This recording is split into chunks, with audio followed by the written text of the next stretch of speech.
Okay, can I request all participants to post? Any manifestation has happened? See, if Swamiji says that one thing about this power, brightness, we are now working on brightness alone, right? We are just working on brightness. But brightness alone will not just happen alone.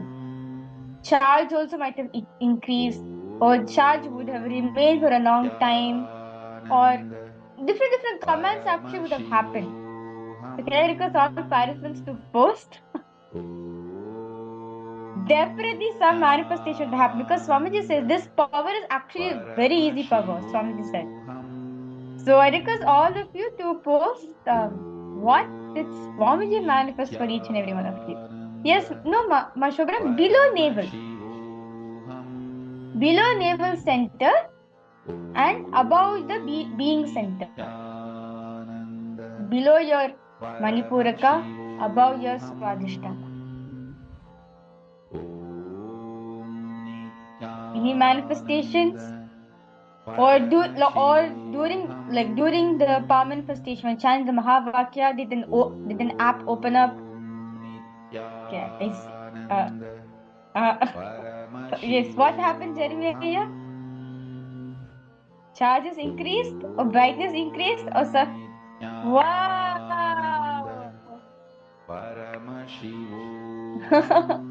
That's good. Your brightness increased. Wow! That's amazing. How are you feeling, Aya? Good?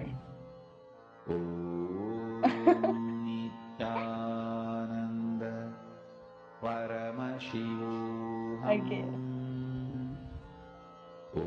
How about you, Rahul, Aya? Okay, you're seeing still okay. Checking. How about the rest of the participants? Ma Priyatma Swarupini, Nithyananda. Ma Priyatma Swarupini, what is Swamiji manifest for you, ma? Ma Hailey Wong. Jeremiah, do you have the before picture, the brightness before and after? You have both the pictures?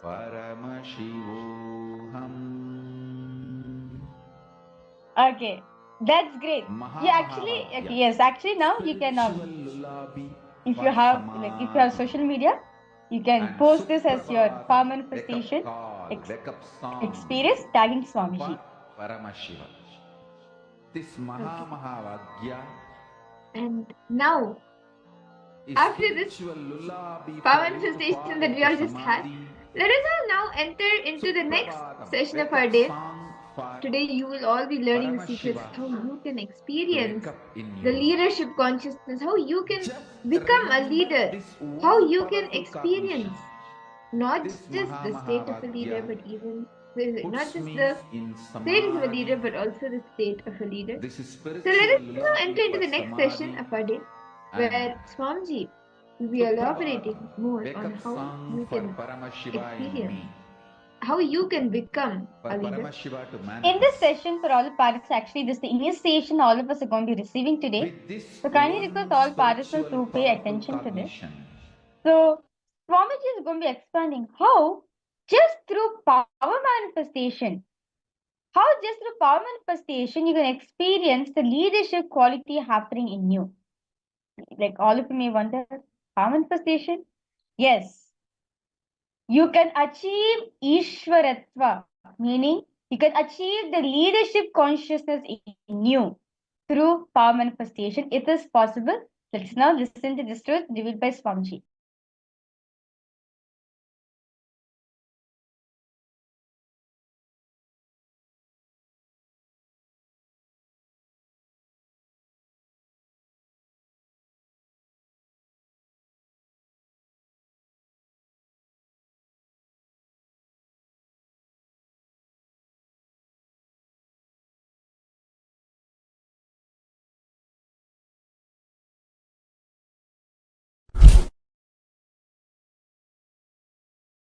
Understand, I will reveal 3 important words and the truths. First word, natural selection. Second word, artificial selection. Third word, conscious selection.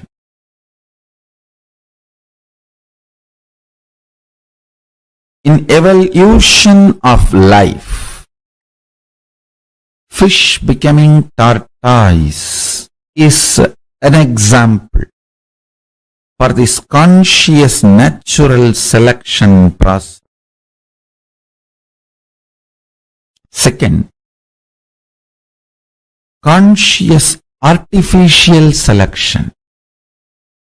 Example for this is human beings breeding various types of dogs, various breeds and varieties of dogs. First,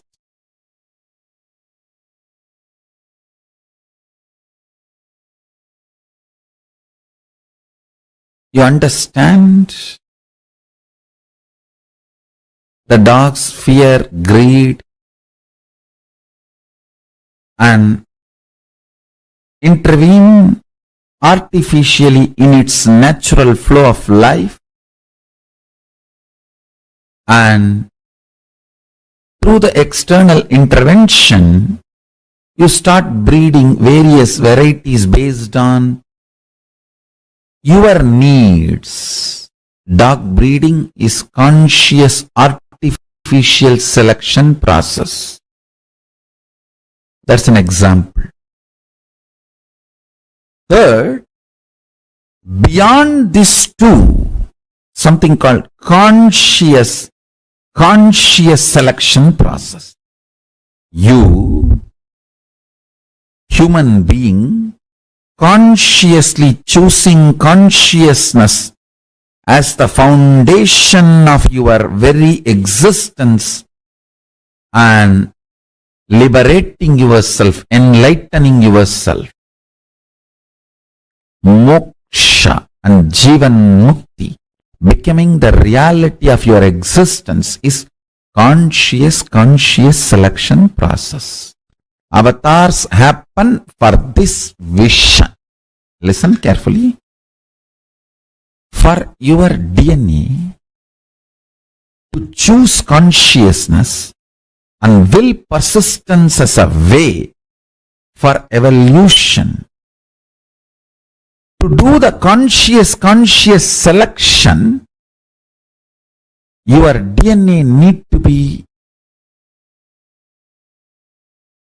introduced to its higher possibility. If your DNA decides to do conscious selection and decides to evolve its DNA through the mutation, through will persistence, where it is going to land, what it is going to achieve, your DNA need to be told about the end result. That is why an incarnation happens to inspire your DNA to go through the conscious selection process. Understand?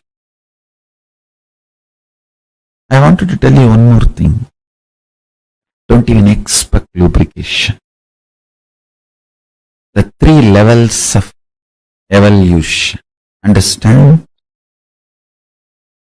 Every day your lifestyle directly affects not just your muscle memory and biomemory, your very DNA. Every night the way you sleep, the quality of sleep directly affects your DNA.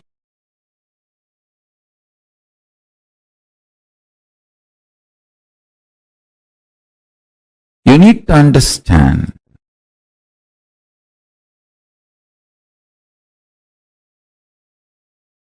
consciously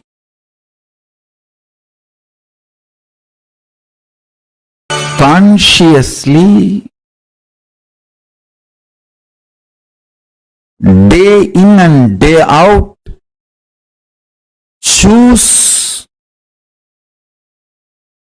to manifest Paramashiva. Understand? The lifestyle of KAILASA, Charya Pada of Paramashiva, which I am proposing, whether vegetarian food or brahmacharya life or yoga, is all for this purpose, I tell you. If you decide to have the conscious selection as your lifestyle,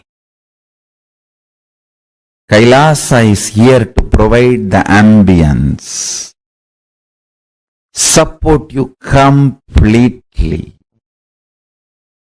with the right food, right way of lifestyle. Waking up in Brahma Muhurta helps you tremendously for your DNA to go through the conscious selection process.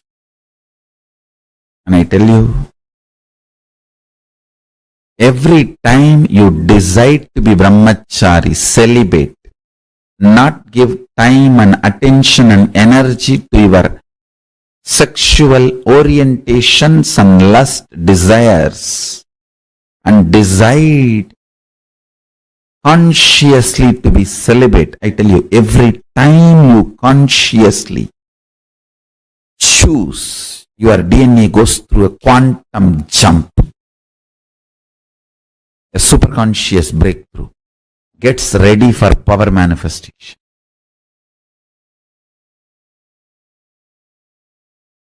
Especially with this powerful cognition, with this understanding, if you choose, I am choosing now brahmacharya celibacy because I want my DNA to have a conscious selection process and go towards Paramashivoham, Paramashiva. With my will persistence, I am proceeding. Let my muscle memory, biomemory, very DNA have the superconscious breakthrough and manifest powers, state, space, powers, being, superconsciousness of Paramashiva. Understand? 3 ways of life. Evolution. 1. Natural selection. A fish becoming tortoise, tortoise becoming pig, and that's natural selection. Then artificial selection. Human beings breeding dogs. Then conscious selection. Understand? Very few human beings choose the third kind of a lifestyle. If you choose the third lifestyle, which I am saying, conscious selection, then choose KAILASA. I am here for you. Choose KAILASA. In KAILASA, every instruction, every lifestyle you are expected to live. Waking up in Brahma Muhurta, brushing your teeth with a neem stick or haritaki powder or charcoal powder or salt. From that to enema, jalabasti or yoga, everything is for conscious selection. With will persistence, altering the very way you exist and manifesting superconsciousness. Understand? That is why I am saying, anyone struggling or enjoying, even if you live in KAILASA with your will persistence, you are moving towards superconscious being, superconscious breakthrough. Every Gurukul child is equivalent to $1 trillion because he is getting the best from the very young age. He is now entering into conscious choice selection of his DNA mutation with will persistence. He is not getting bred. He is not getting bred like dog breeding. No. Understand? Especially brahmacharya. Why this brahmacharya, Unless you decide with your conscious will persistence, you can never be successful in brahmacharya. Brahmacharya proves whether you have decided with your will persistence. Even your decision to practice brahmacharya proves the strength of your conscious choice and your will persistence, your decision. Nobody else has brainwashed you. You can never practice brahmacharya through brainwashing.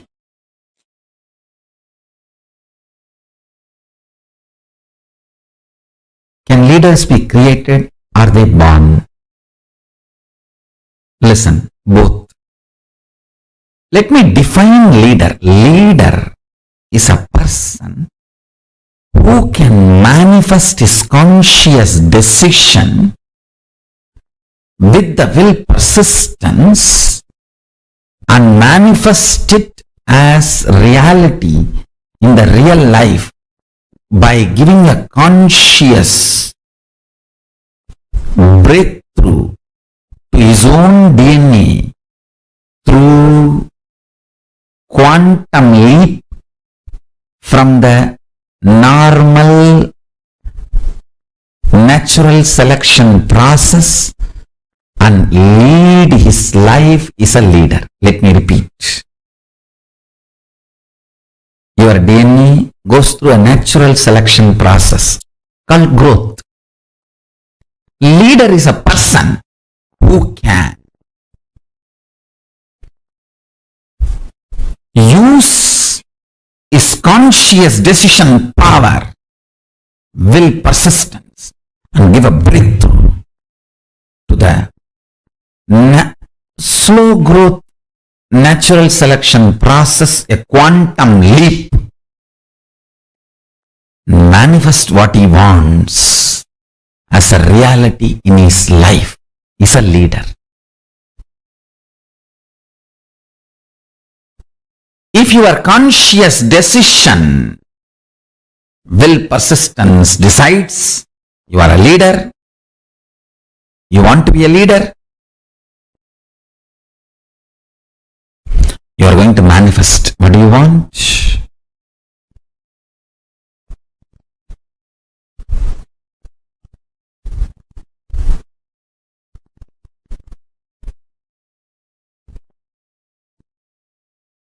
I tell you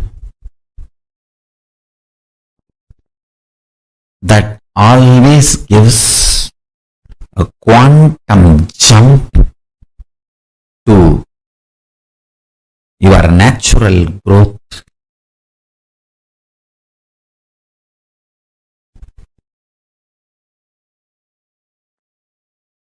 Natural selection process. I really want all of you to understand. I really want all of you to understand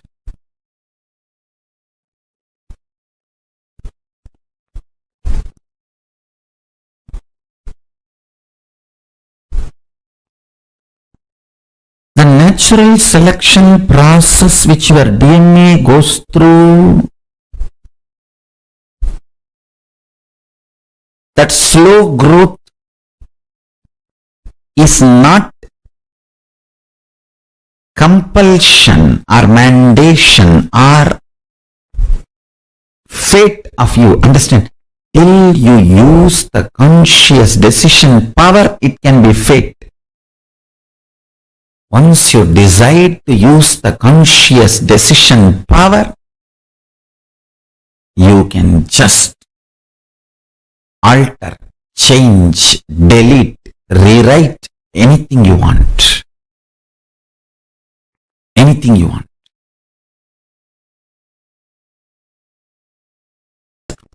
Too much. You need to know the powerful cognitions you hold are like a nectar. If you hold the wrong, it will become poison. Every Upanishadic truth is a powerful cognition. If you hold the powerful cognition, you are Paramashiva, ultimate oneness space, where you are free from everything, completely unclutched.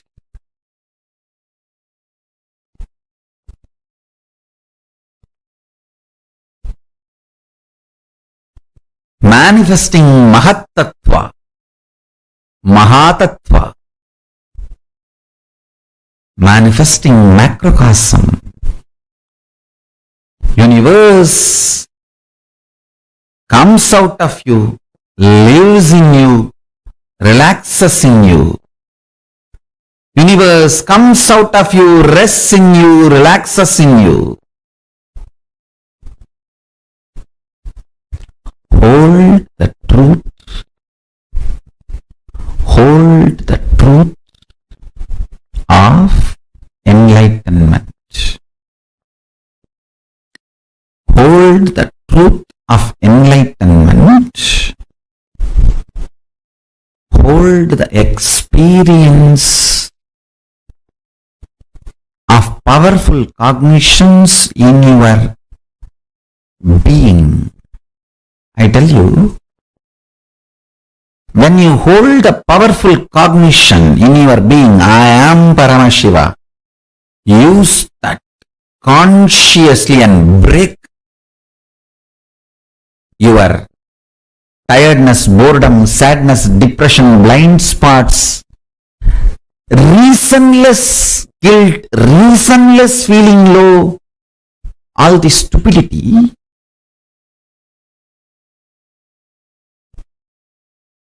Leaders are born sometime, made many times.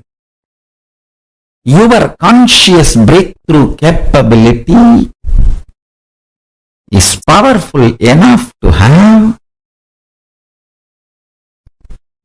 the life you wanted manifested in you. It is capable of giving a superconscious breakthrough.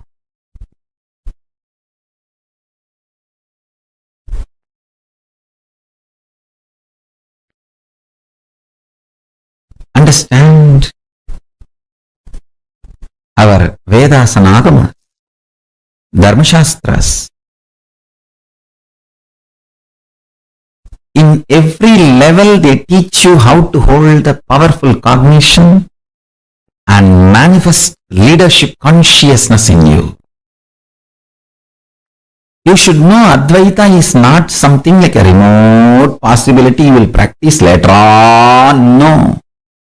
It is as simple as having a morning breakfast. You can get enlightened by holding the powerful cognition before your next breakfast. How the death is possible every minute, enlightenment is possible every minute.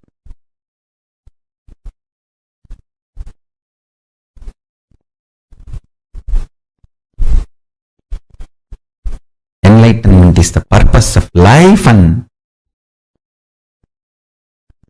listen carefully. He is such a good person, good being. Real non-violence comes by powerful cognition. I want all of you to hold on to that powerful cognition. You are Paramashiva. Even with you, behave as Paramashiva. Even when you are alone in your bedroom, talk to you as Paramashiva, behave with yourself as Paramashiva. Demand yourself to be Paramashiva. You will be so integrated to his principles, his vibration. Cosmos will feel so good about you. You will feel so good about Cosmos. That is what I call leadership quality.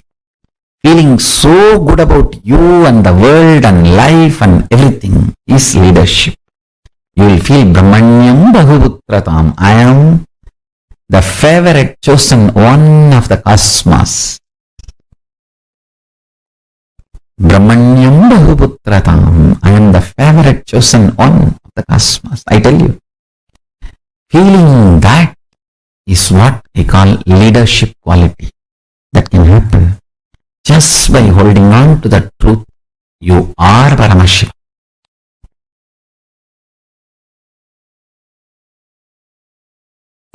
Actually, the way I was manifesting powers, we got little stuck. Why, most of you guys are already corrupted by the Western logic Vatavarana. So you just started translating all my initiations into a small utility value and started looking only into that and started focusing only into that instead of focusing into oneness. Understand? I am not alternative lifestyle for you. I am oneness for you.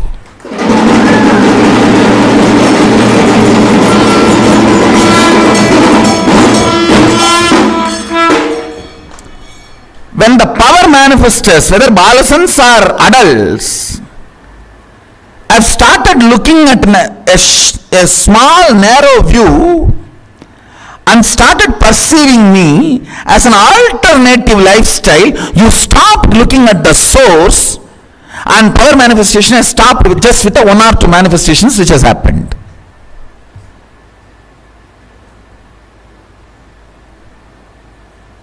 I don't know how many of you are understanding. A tree is beautifully coming. First the fruits are happening. The first flowers are happening. You eat few flowers, so tasty, and you pluck all the flowers. How will the fruit come? So when I initiate you into length, your ability to solve all the logic questions is one flower. But you are so glamored about the flower, entertained about the flower,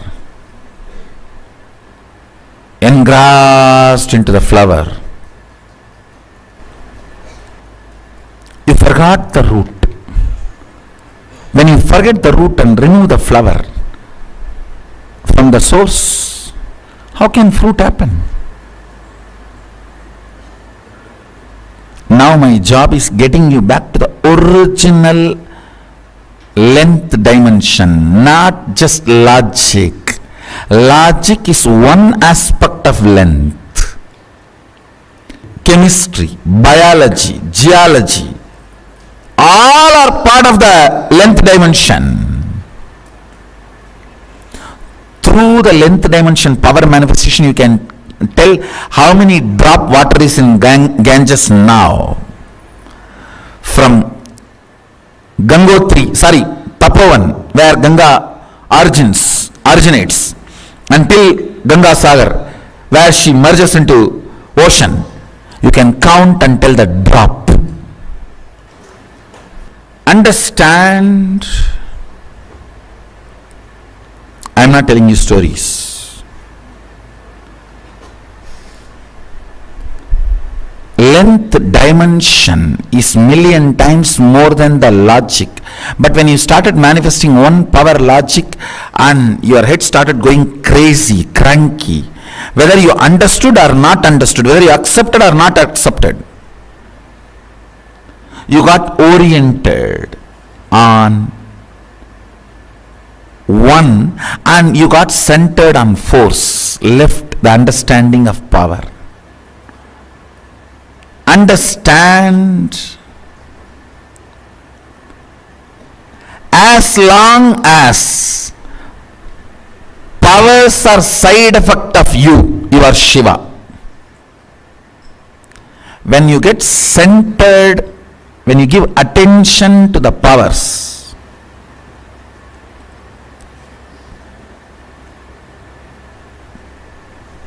gone, then they get converted into force. All struggle is when you put your focus on the force. I think power manifestors should know now. This is one of the important click.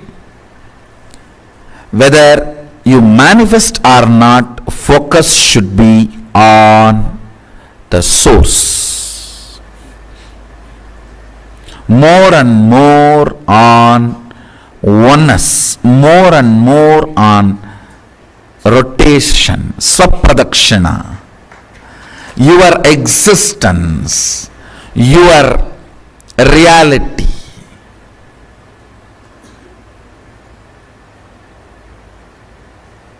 It should be on this, then this will automatically happen.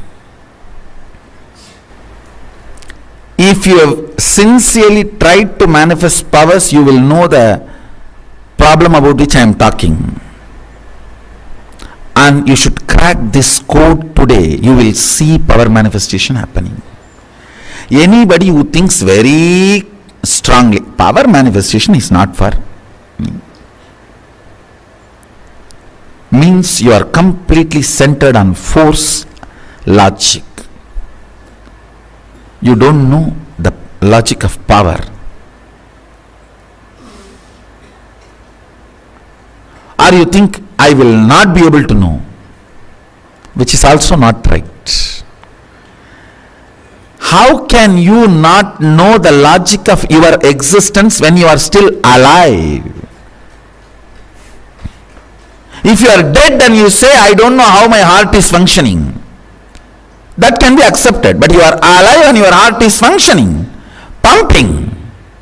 How can you say, I don't know how my heart is functioning? No. When you are alive, you may not know. You can't say, I will not be able to know. How many of you come to the conclusion, power manifestation is not for me, I cannot manifest? Now drop. Today understand. Focus on the happenings of inside when you declare oneness. The fears rising, anxiety rising, inability rising, all your past failures rising, frustrations rising. Focus there. Bring more completion there, bring more oneness there, bring more trust there, bring more understanding there. You will crack the code.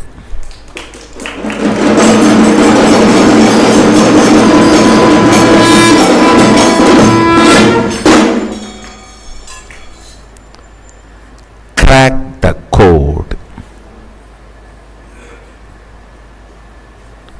If you crack the code, you will manifest powers. The difference between Siddhi and Shakti. Siddhi is force, Shakti is power. Shakti is mother, Siddhi is Chitti, stepmother. Understand?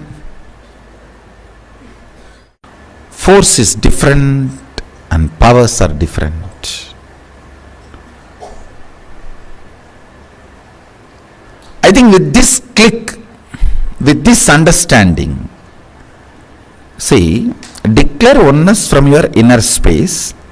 Whatever comes out, attend to it, complete with it, work on it, and again go for oneness. You will see powers manifesting left and right.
परमसुखदं केवलं ज्ञानमूर्तिं द्वन्द्वातीतं गगनसदृशं तत्त्वमस्याधिलक्ष्यम् एकं नित्यं विमलमचलं सर्वधी साक्षिभूतं भावातीतं त्रिगुणरहितं सद्गुरुं तं Namami.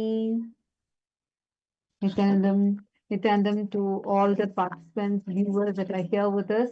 Yes, the Paramashivasena program is starting day after tomorrow. We are having the day 0 tomorrow, and people are all gathering from different parts of the world who are coming. And already the KAILASA USA in Los Angeles is getting ready. The temple is grandly preparing, and already many people have already arrived over there. We have many exciting updates directly from the place where the Paramashivasena program is happening right now. The Paramashivasena program itself is starting on the 11th. We are going to be beginning with a very special celebration, preparation, and preparing ourselves, entering into the Kartigai Deepam, and a lot of exciting things are there. So welcome to each and every single one of you. How many of you here? I did see that many participants had signed up, put your intention in. And I wanted to share this amazing experience that one of the participants who had put in their intention shared. So we have shared with you so far how people with passport as an issue or visa as an issue immediately manifested it like in 2 days. And we also shared with you how people with issues related to time, like taking time off from their job, how they manifested. Now, what we are going to be sharing with you is also one more exciting one, very recent, actually just today. One of the participants who had put her intention to be there for Paramashivasena had called back. And she said that her husband, actually till yesterday, her biggest obstacle was not even time. She said everything else she can actually easily arrange, whether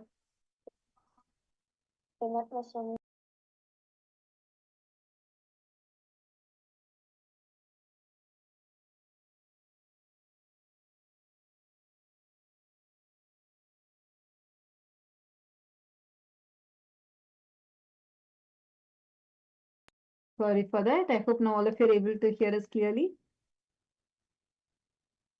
Okay, great. So I just wanted to share with all of you, like actually every moment there are more and more miracles after miracles happening. One beautiful thing happened is so she was so afraid because her family, especially her spouse, would not let her to come and be a part of the Paramashivasena program. So that was her biggest obstacle. She said, even time, she knows that Swamiji will just manifest. Every other thing, she just knows it can be manifested, but just this one thing. And then she put her intention in. She filled the form. She filed her intention in. And once she put that intention, and then some beautiful thing happened. She decided that, okay, since I put my intention, now I can go and connect and talk to my husband. And she was really afraid because it might be a thing which can make her relationship, break off. So that was the position she was in. And just yesterday, she said, I'm just going to decide now, and I'm going to go ahead and talk. The results are in Swamiji's hands. I had the intention, and Swamiji clearly said, if I had the intention, he will make it happen for me. So from this context and cognition, she went and tried to speak to her husband. And so beautifully, she was actually thinking with so much of fear still, self-doubt, what will he say? What will he do if I tell this, if I tell that? So she just goes and starts the subject about Paramashivasena. Suddenly, her husband so happily accepted. He said, why are you even asking? Go ahead and enjoy. Yes, you can go and be a part of the Paramashivasena program. And she was just so delighted. because this is the biggest obstacle she had. And suddenly she's saying the person whom she thought would say no, the person whom she thought would be the opposing person, etc., etc.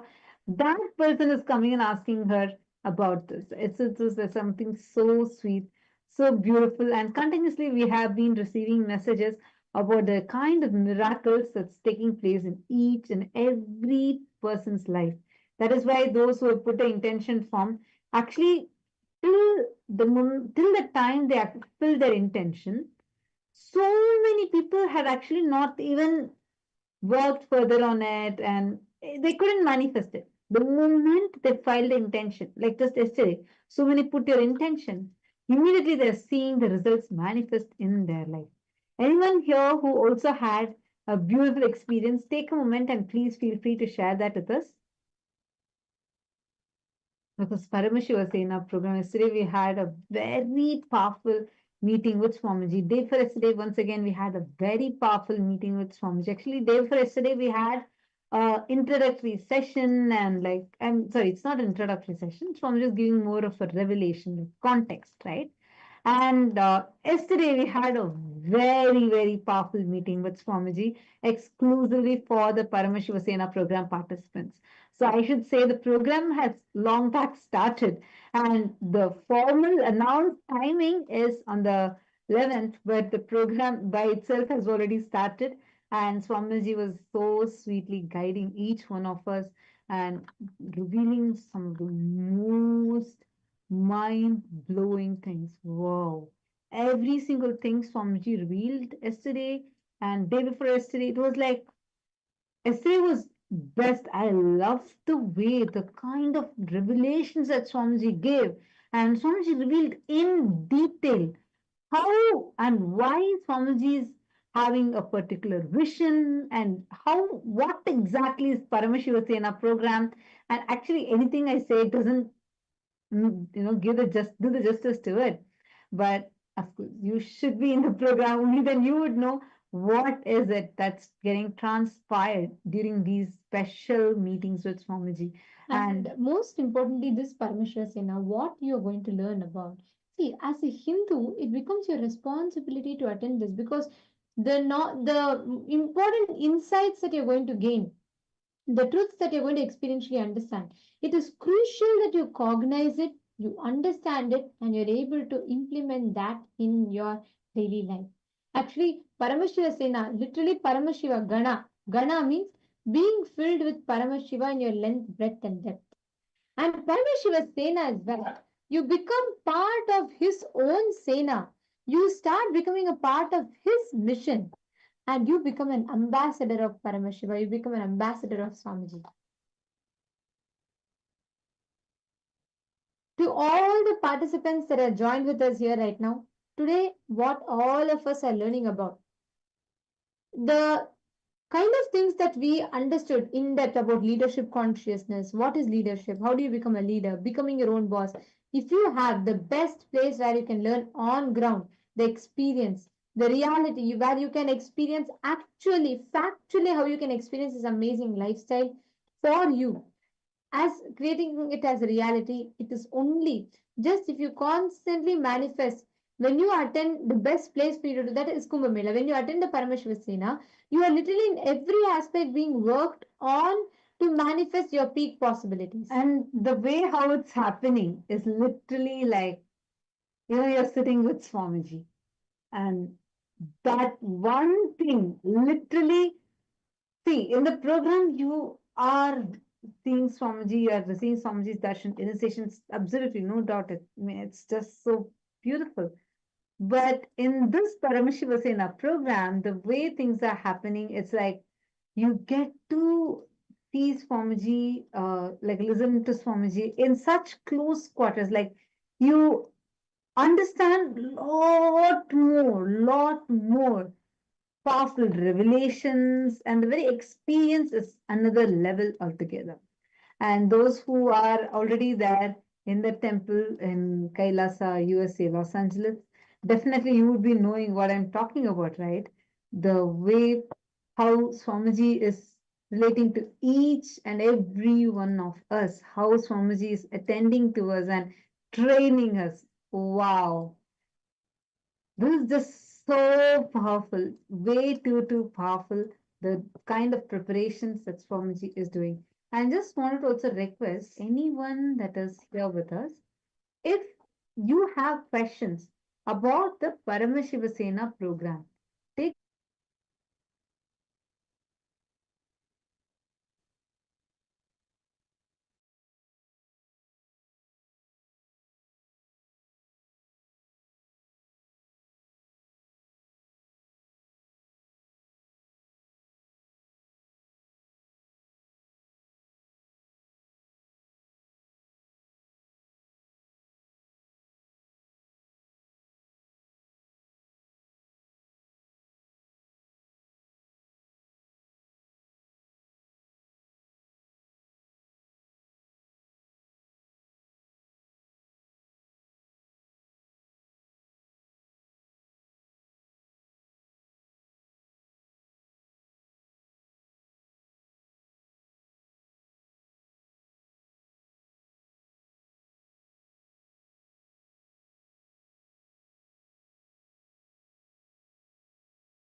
Sorry for this technical glitch. I hope now all of you are able to see us and hear us clearly.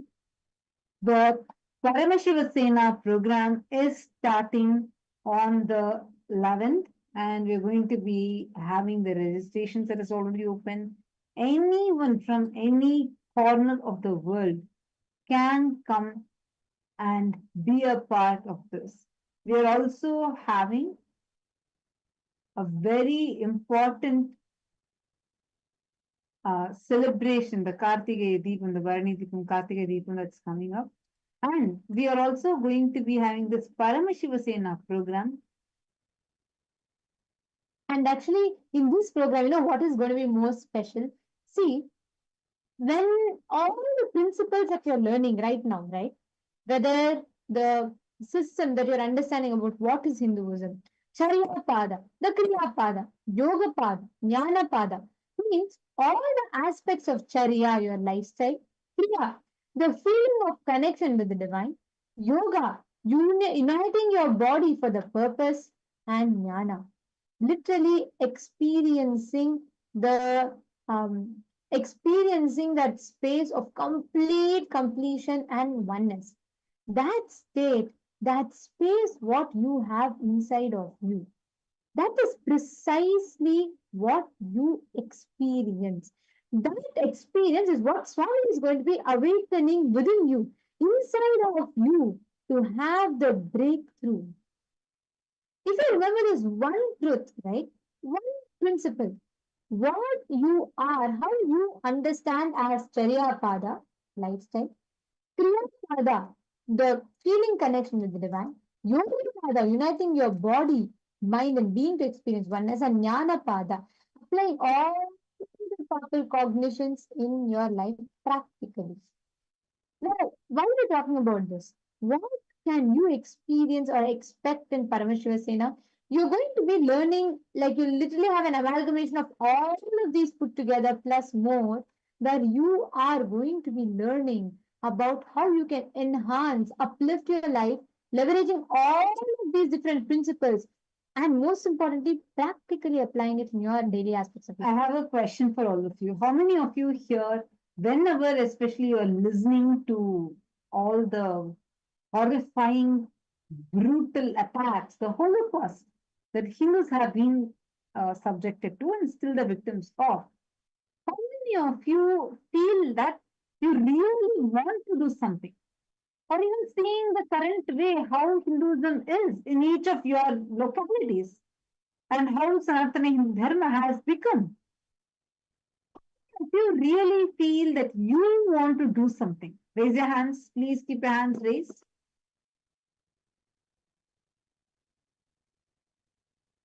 Wow. Wonderful. Wonderful. Thank you all, because the Paramashivoham itself is designed for this, to equip you actually clearly.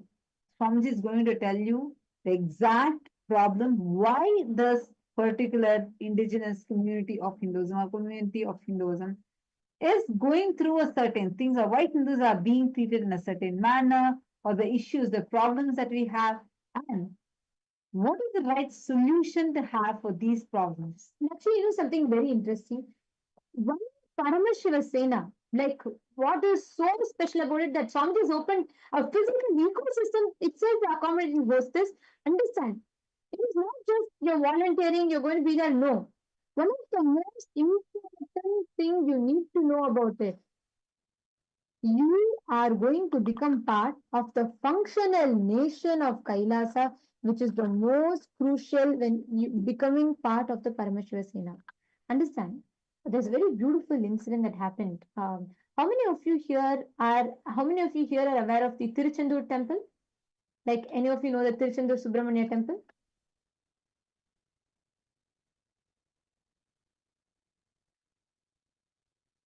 Yes, anyone here knows? Okay, some of you are raising your hand. Okay. Listen carefully. There's a very beautiful incident that happens during the colonization, right? When the British had colonized. The temple of Tiruchendur, Subramania temple in Tiruchendur, is very, very well known. Actually, in Tiruchendur temple, there is a clear this thing. agreement that's written on stone that's kept right outside the temple. So what happens one day when the British had colonized the region? They had decided to loot the temple and take the deity and go. They looted, like, actually, they had looted almost 3 ships of jewelry and they had sent. Finally, the Tiruchendur Subramanya deity itself, which is made of the metal, the Panchalohas, they looted that deity. Actually, all of you understand, this incident is a real incident that happened. We have records of this. You all can Google and see. We have clear records of this in the British records and in our history both. So the British, they looted the deity and went and they started like going on the ocean.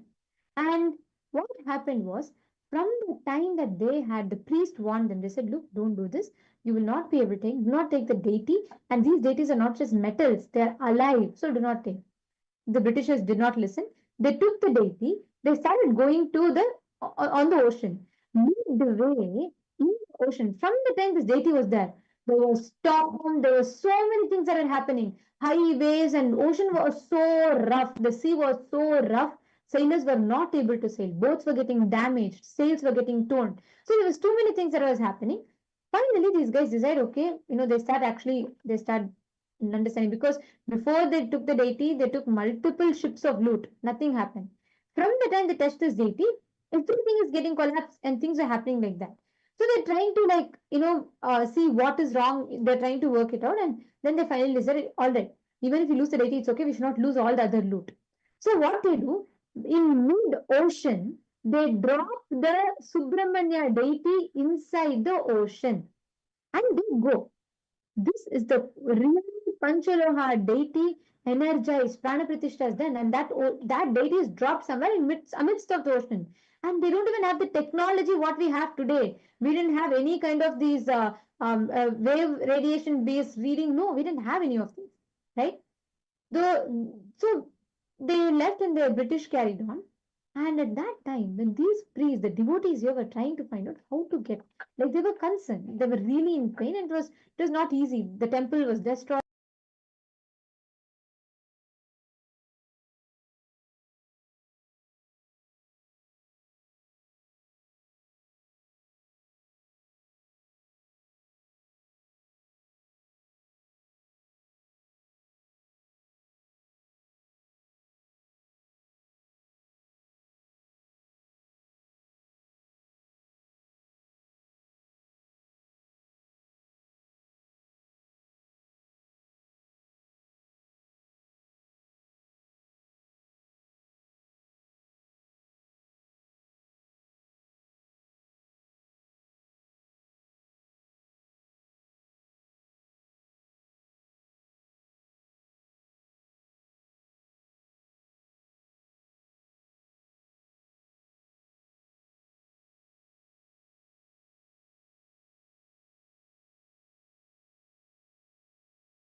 Sorry for the technical glitch. I hope all of you are able to hear us. Are all of you able to hear us now? I apologize for the technical glitch. Okay, so coming back to the story, right? So what happened? The main Panchaloha deity of Subramanya, Somaskanda, and in that that deity was muted. All the way, there was such severe storm that the Dutch had to drown the deities in the midst of the ocean. So all the fighting sailors, I believe it was the wrath of because they stole the deities, because of that, so many things are happening, and they dropped the deity somewhere in the middle of the ocean. The same time, the administrator of that temple in Tiruchendur, every temple had the Dharmakartas, the Karyakartas, and so on. So the administrator of that local temple in Tiruchendur, in his dream, his name was Vadamalayappan Pillayan. So in the dreams of Vadamalayappan Pillayan, who is a local administrator, who was a great bhakta of Bhagavan Subramanya, in his dream, Subramanya came. In that dream, he appeared in his dream and told him that, I am there, I am dropped in midst of the ocean, you come and pick me up. But he said he was not sure how to identify. Ocean is vast. It's not like, now we have sonoscopy and things like that. That time, what did they have? They had nothing. So he was like, how do I find out? He had the question. And then Subramanya guides him saying, exactly on the same spot where you are, where I am, you will find a lemon floating and a Garuda flying on top of it. In midst of ocean, a fresh lemon floating. Exactly next day, the king goes there and he finds that exact same deity, the Panchaloha deity. Exactly like that, and exactly like that, there was a lemon floating. Exactly the way how Muruga, Subramanya gave the darshan and revealed exactly the same thing is what he actually physically saw. All of you can Google and this is factual. And the deity was sitting there. And this science, understand, even when the 2004 tsunami happened, every region tsunami, the ocean came too much into the land, other than Tiruchendur, where the ocean receded back. Actually, only that because there's an agreement between the ocean god and Bhagavan Subramanya and the whole temple, such that the ocean will always only be protecting the temple and will never destroy or enter into the temple. Understand, this is real. The accounts that we narrated is 100% real. You all can go and Google and see it for yourself, where the exact spot where the deity was dropped, exactly as Subramanya gave the darshan in the vision, there was a lemon floating. The king goes, takes the deity, he comes and puts it back. This entire thing is available on the Dutch records, on the British records, and you all can Google it and see for yourselves as well. And in that exact same spot where the deity was found, once they bring it back, the deity to this day it was radiating so much of energy. And understand, in that 2004, it's not a joke. In such a massive tsunami in Chennai and cities like around the coastal area, the whole southern part of Asia got affected by it. Exactly. Everywhere ocean came inside. Even now you can find clippings in the newspaper where the ocean receded in Tiruchendur alone, the place where that Shanmuga deity is there. Why I'm telling this story is because every temple had an amazing ecosystem. Look at the science. Oh my God. When I heard it, I was, how amazing. But even we Hindus do not even know. How many of you knew this happening? How many of you knew this historical record? No. Understand, even if you go and Google, they'll only say there's a folklore. It's not a folklore, it's a reality, it's a truth. There is enough historical evidence to establish this is a truth. Understand, many of these sciences we are losing. The next generation Hindus are not aware of the history of Hinduism. And the moment a nation that forgets its history loses its geography. That is exactly what happened with us. Swamiji tells, a nation that forgets its history loses its geography. Even if you have geography, you will lose it. If you build your history first before the geography, your geography will last forever. If you build your geography without your history, you will lose your geography and the history both. understand very carefully this truth, to revive this established and bring the awareness to the next generation is what Swamiji is doing. That is why Swamiji is establishing this entire Rajya Sabha members, the Rajya Sabha House of Parliament, who are going to be part of the functional nation of Kailasa. They are going to be passing it down. See, for example, Rahul Khanaya, or many of you here who are born Hindus, right? And Ma Prema Tavasi, we have quite a few of you here, Ma Saroj Aplush. Many of you are here are born Hindus, right?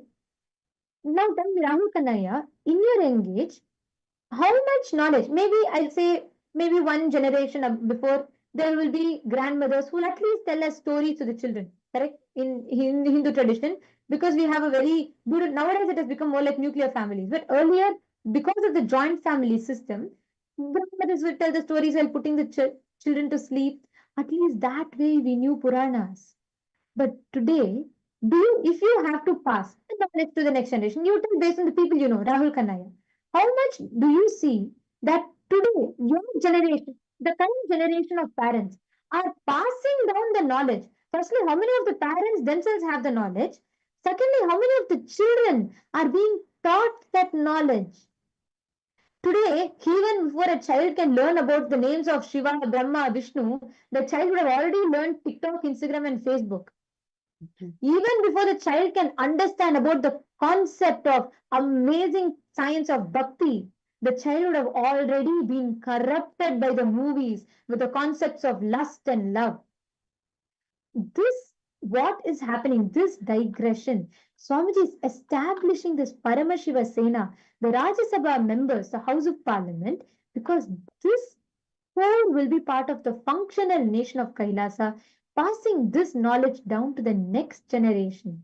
You will be equipped, you will be trained, but most importantly, you will be establishing a stable system, a stable fabric of the society where this knowledge is almost automatically passed on to the next and next generations. Hindus are rapidly losing their next generation.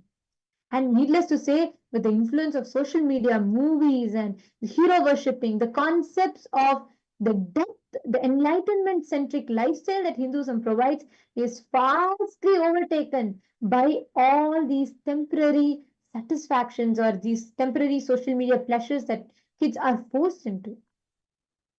This is why Paramashivoham is needed for your next generation, for you as a Hindu to become a part, to take responsibility for.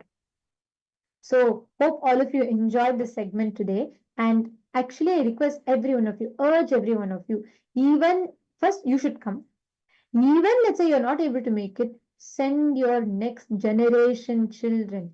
Let them learn Hinduism. Let them understand, identify what every one of you that are here. Take responsibility for it. Okay, Rahul Kanaya has posted that. So Rahul Kanaya has posted in my friend circle, in India, they themselves doesn't know anything about Hinduism. They just follow Bollywood concept to celebrate festivals and post it on Instagram. Percentage is very less who knows something about gods and goddesses. Absolutely. Already, if this generation itself has become like this, and understand, in many so-called Hindu majority countries, this is the situation. People, they celebrate Holi for bang, not for understanding the concept behind it, not knowing the, like recently, right, there was when Holi and Diwalis were all happening. I was like, when we saw in the news or things like that, the whole discussion is about where all holy parties were there, who all celebrated holy parties, played colors, had bang. The whole concept, the spiritual reason, the centric traditional Sanatan Hindu Dharma is absolutely digress. Diwali has become all talks about pollution, and Diwali has become all about just distributing sweets. No, the enlightenment centric context is lost. If this generation loses, the next generation, what will the parents teach? Just take one Instagram selfie, put it, and finish the celebration. Unfortunately, what will happen is the way the next generation is not getting trained, like where if you see as you were explaining, right? Like, and so powerfully, Swamiji has also been revealing about this. How? Because this generation itself is not equipped. Obviously, the next generation Hinduism will not survive. Exactly. Like And if if you're we talking see about the- not even where Hindus are migrated and settled down, in so-called Hindu majority countries itself, because the context is lost. A nation that loses its history loses its geography also. That is why Paramashivoham is needed. If you become a part as Hindu, take responsibility for yourself and for your next generation, so Hinduism can be saved, so that you can save your next generation. Not that Hinduism needs to be saved. It needs to be saved, but more so importantly, your next generation needs to be saved. So they have the context, they experience enlightenment centric tradition. So we thank all of you for your participation. Now it is time for all of us to enter into the darshan. Let us all get ready to receive the darshan. Today, we're all going to be having an alive darshan. I request all the participants to please settle down. Come on the cameras. Let us all enter into the darshan preparation. Please sit straight. Close your eyes. Prepare yourselves in the deep meditative space. Get ready to receive the darshan.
Around 5,000 years ago, at the end of Mahabharat War, the ancient enlightened Hindu civilization consisted of 10,000 Hindu traditions, or sampradayas, that existed in 56 Hindu nations, 200 Hindu kingdoms, 1,700 Hindu provinces that covered more than 6 million kilometers square of Asia. The Supreme Pontiff of Hinduism, SPH, Bhagavan Sri Nithyananda Paramashivoham, is the reviver of KAILASA, this ancient, enlightened Hindu civilizational nation. KAILASA is an unbroken cultural, religious, historical, civilizational, and sovereign continuation and revival of multiple of these historical Hindu sovereign states and Hindu ecclesiastical entities. The unbroken continuity of these ancient Hindu nations through KAILASA results in the legal recognition of KAILASA as per the international customary law, particularly the doctrine of continuity.